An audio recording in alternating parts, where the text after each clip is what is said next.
Hey guys, how's it going? It's Douglas here at Drown Boy Productions, and today we're going to be bringing you another massive unboxing.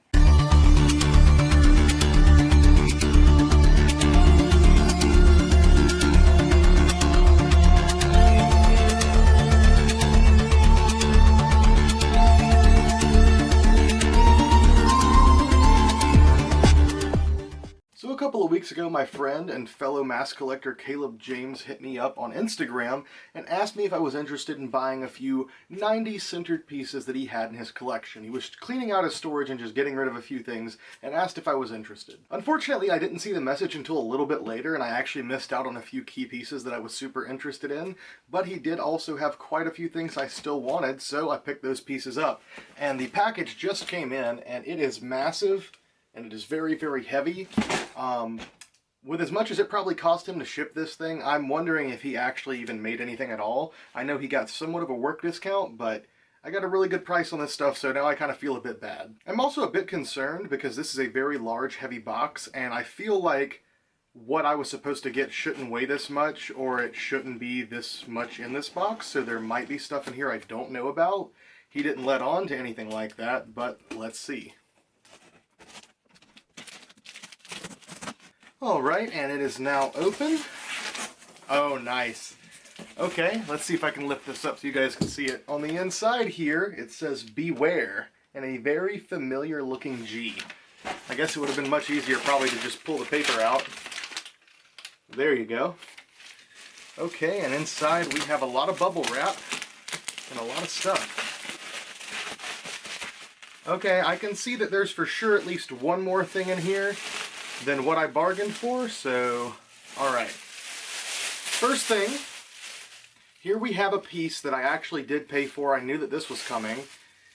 Here we have an original, I believe it's a 97 run, or this is just one of the earlier versions of the Walgreens version mask, or a TD stamp, aka the Scream 4 reshoot. This one seems to be in pretty rough condition, to be honest. I didn't notice it in the pictures, but there's a lot of stains and some marks on the face. And I don't know if that can really be fixed. I mean, if I wanted to repaint over it probably, but I'll probably just keep it in the collection because I like masks that have really interesting history. And I believe that this is one that Caleb actually owned ever since he was a kid. He bought this in Walgreens all those years ago. He was the original owner. So being that it has that cool history to it, I'm still in love with it, and I'm still happy to have it here. Alright, and next up on top we have a bleeding Ghostface bloody knife. These are pretty awesome. Obviously, I think most of us grew up using these as kids. During Halloween, I usually preferred like the hollow plastic ones, but the problem that I always had with those is that the blade like wouldn't stay straight. It would always like wiggle around. Let me see if I can show you guys what I'm talking about. They were always kind of like this, like they would always be very, very wobbly. And yeah, I always ended up going for the bleeding knives, which they're much cooler, and obviously everybody loves that bleeding effect, and everybody was rocking the bleeding Ghostface masks back in the day too, because you know those were fucking rad. And then ultimately you end up breaking one of these and getting the fake blood everywhere and pissing off your parents or something along those lines. So yeah, there you have it, a bleeding Ghostface knife.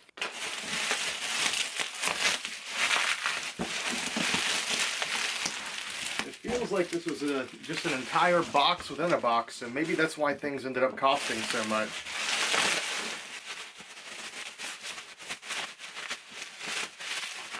Alright guys, I just had to take a quick break to pull some of this bubble wrap away because it was wrapped up really securely, so securely in fact that it was impossible for me to take anything else out. So now that we have this open, let's take a deeper dive. First off, we have this bag, which seems to have some more goodies that I did not bargain for or did not pay for. They were just free inclusions.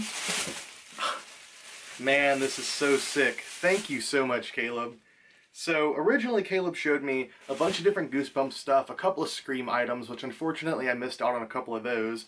But one thing that I did pay for, and one of the things I was most interested in out of this entire lot, is this badass Goosebumps pillowcase. Yes, I'm a 23-year-old man. Yes, I'm going to use this vintage Goosebumps pillowcase now, currently as an adult, because I fucking love Goosebumps still. And he also happened to include these Goosebumps master planners, which is pretty awesome. This is Master of Scaremonies. Of course, it has Curly on it. We got another one here, which appears to be some monster blood.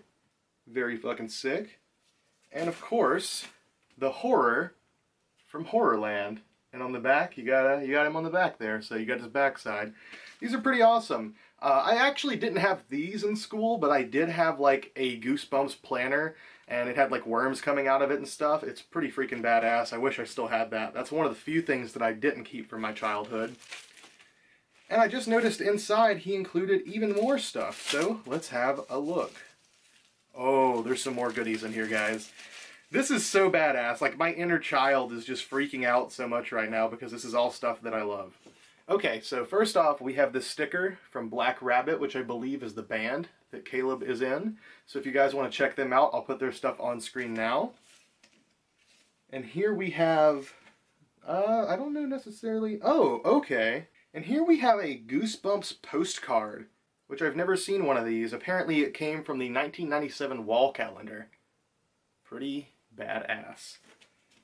We got a couple of holographic cards here. This awesome holographic Attack of the Jack-O-Lanterns cover, and it goes to the Goosebumps G.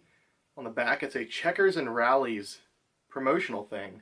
Nothing beats Halloween. It's Drew Brockman's... Okay, it just gives you the whole rundown on what the book is supposed to be. And then we've got another little Goosebumps Slappy card here. I don't know specifically what this is from, but of course Slappy's badass. And last but not least, what do we have here? That is so sick. So apparently, this is a Goosebumps Series 2000 iron-on patch, which is pretty sweet. I've never seen anything like that. And out of all the different lines, the Series 2000 line always eluded me. I could never find any of those books. I never had any of those. So I hope there's some of those in here. I'm just saying, if there's some other Series 2000 stuff, there's a pretty decent likelihood, and I know he was going to send me a few books, because there's a few books that I requested, but it looks like he just sent me all the Goosebumps books that he had, which is amazing. I greatly appreciate that. Here we have a Monster Edition #1. I remember always seeing these in Scholastic, but never being able to get these. These are a little bit more expensive than what we could afford at the time. And these just fell out of it, so apparently we got some more Goosebumps trading cards that just fell out of that Monster Edition #1. That's pretty awesome because it's a piece I never had. And also it appears that this was maybe taken from the school library. I don't know. It appears that might be the case. And then books. It seems like we have a lot of pretty standard edition books here. We got You Can't Scare Me, Monster Blood 4, Monster Blood 3, Monster Blood. We got a Give Yourself Goosebumps. I don't think I had this one. Trapped in Batwing Hall. That's pretty awesome. I always love the holo covers on these. We got the official collector's cap book with 16 caps. And I believe that it is complete. It is. Pretty awesome. Never had that as a kid. The TV series books. Never had any of these either. Usually just the standard ones and the Give Yourself and a few other rare ones. That one was The Girl Who Cried Monster, and this one is The Headless Ghost. We've got Return of the Mummy, Monster Blood 2, so it looks like we have all the Monster Bloods. Let's see. We got a lot more books, guys. Just give me a second. Man, I don't know about you guys, but this makes me so happy. Like, I have such a connection with these Goosebumps books, because for me, as I'm sure it's the same with many of you, this was one of my first, like, real introductions to horror as a kid. I will say, I was the kid that got to grow up watching, like, the Jason movies. I watched Friday the 13th Part 8, I believe, like, even in the crib. I can remember that far back. But these, in particular, Goosebumps in particular, is very, very special to me because my grandmother taught me how to read by reading me Goosebumps books and getting me to read along with her. So this is my gateway to literacy as a child, and also just the stories, man. The stories. I love R.L. Stine, Stephen King, of course, all that good shit. But let's get back into this. What books we got here? Haunted Mask 2. Got a copy of Ghost Camp. Egg Monsters from Mars. Say Cheese and Die. The Blob That Ate Everyone.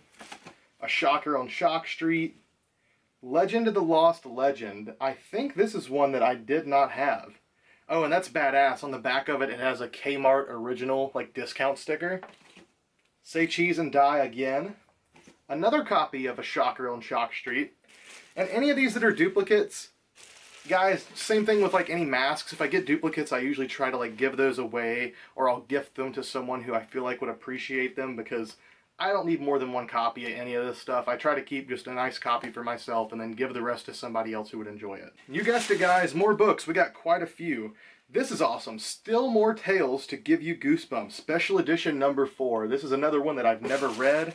Got a copy of Vampire Breath, one of my favorites. The Beast from the East, also badass. R.L. Stine's Ghost of Fear Street. The Fear Street books I feel like were nowhere near as popular, but I loved these too and read a ton of these as a kid. My grandmother actually prefers these. We got Welcome to Camp Nightmare, The Headless Ghost, My Hairiest Adventure, The Cuckoo Clock of Doom, Why I'm Afraid of Bees. Oh, hell yeah! Alright, so I don't know if there's more than one, but we at least got one Series 2000 book. I know these are supposed to be the hardest to find, I believe, and of course, like I said, I've never read any of the Series 2000 books, so I'm really, really excited. My grandmother, whenever I told her I was getting this package and there were some books in here that we hadn't read, she got really excited as well, and she wants me to come over and us read them together. And I told Caleb that, and he told me that he and his grandmother pretty much had the same connection with these books, so that's really, really awesome. He really enjoyed that, and I can't wait to read these with her. We got Let's Get Invisible, Piano Lessons Can Be Murder, another copy of Say Cheese and Die Again. Another Reader Beware, You Choose the Scare, Give Yourself Goosebumps, and this is The Curse of the Creeping Coffin. Unfortunately, the cover on this one's a bit ripped, but still very beautiful, and it should still read the same. Attack of the Mutant, of course, a real classic. Phantom of the Auditorium, The Ghost Next Door, and getting down to the last few, Diary of a Mad Mummy, another Give Yourself book. I did have this one already. Another Give Yourself book, The Knight in Screaming Armor, and I did not have one of those. Another Give Yourself with Ship of Ghouls. I like this one. It has a shark on the front. Sharks are my favorite animals, for any of you out there wondering. I love sharks. Another Give Yourself with Scream of the Evil Genie, another one that I have not read. And then the last two, Attack of the Jack-o'-lanterns and The Horror at Camp Jelly Jam. Well guys, there you have it. It was an absolutely insane unboxing. I did not expect to get all those books, the planners, all that crazy stuff. Thank you so much, Caleb. The only thing that I really intended to get was the TD Reshoot Ghostface mask, the pillowcases, and a couple of books, but this was so much better than I expected. Yet again, I can't say it enough. Thank you. Me and my grandmother will enjoy these together. I know it will make her happy, and you certainly made me happy. So yet again, guys, go check him out on Instagram. Go give him a follow if you're not already. And I love you guys. I guess I'll give you a close-up of a stack of some books, and I'll see you next time.